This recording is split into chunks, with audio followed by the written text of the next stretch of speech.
एक जंगल में एक हाथी और एक बकरी रहते थे। दोनों बहुत पक्के दोस्त थे। दोनों साथ में मिलकर हर दिन खाने की तलाश करते और साथ में ही खाते थे। एक दिन दोनों खाने की तलाश में अपने जंगल से बहुत दूर निकल गए। वहाँ उन्हें एक तालाब दिखाई दिया। उसी तालाब में किनारे एक बेर का पेड़ था। बेर का पेड़ देखकर हाथी और बकरी बहुत खुश हो गए। वहाँ दोनों बेर के पेड़ के पास गए।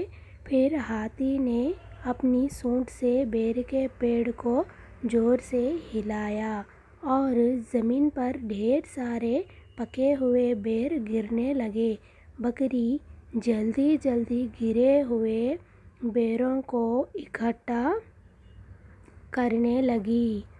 संयोगवश उसी बेर के पेड़ पर एक चिड़िया का घोंसला भी था, जिसमें चिड़िया का एक बच्चा सो रहा था और चिड़िया दाने की खोज में कहीं गई हुई थी।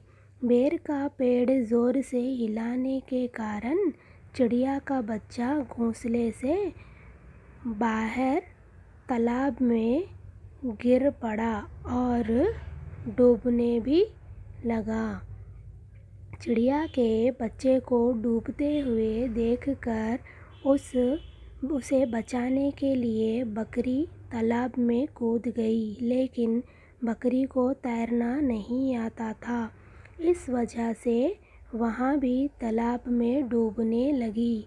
बकरी को डूबते हुए देखकर हाथी भी तालाब में कूद गया और उसने चिड़िया के बच्चे को और बकरी को दोनों को डूबने से बचा लिया।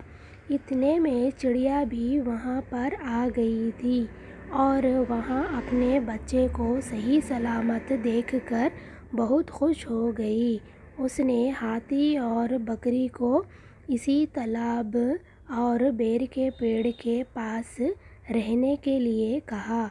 तब से हाथी और बकरी भी चिड़िया के साथ उसे बेर के पेड़ पर को नीचे रहने लगे। वहीं पर कुछ ही दिनों में चिड़िया का बच्चा बड़ा हो गया। चिड़िया अपने बच्चे के साथ जंगल में घूमकर आती थी और हाथी और बकरी को जंगल में किस पेड़ पर फल लगते हैं, किसका जानकारी देती थी। इस तरह हाथी, बकरी और चिड़िया मज़े में रहते थे और खाते पीते थे। मोरल ऑफ द स्टोरी: हमें कभी भी हो किसी का भी बुरा नहीं करना चाहिए। अगर हमसे गलती भी हो गई तो उस गलती को सुधार लेना चाहिए। इसी में ही हमारी अपनी सबकी भलाई होती है। सो फ्रेंड्स, आपको हमारे स्टोरीज़ पसंद आने लगे हैं तो हमारे चैनल को लाइक, शेयर, सब्सक्राइब कीजिए। तब तक के लिए थैंक यू सो मच।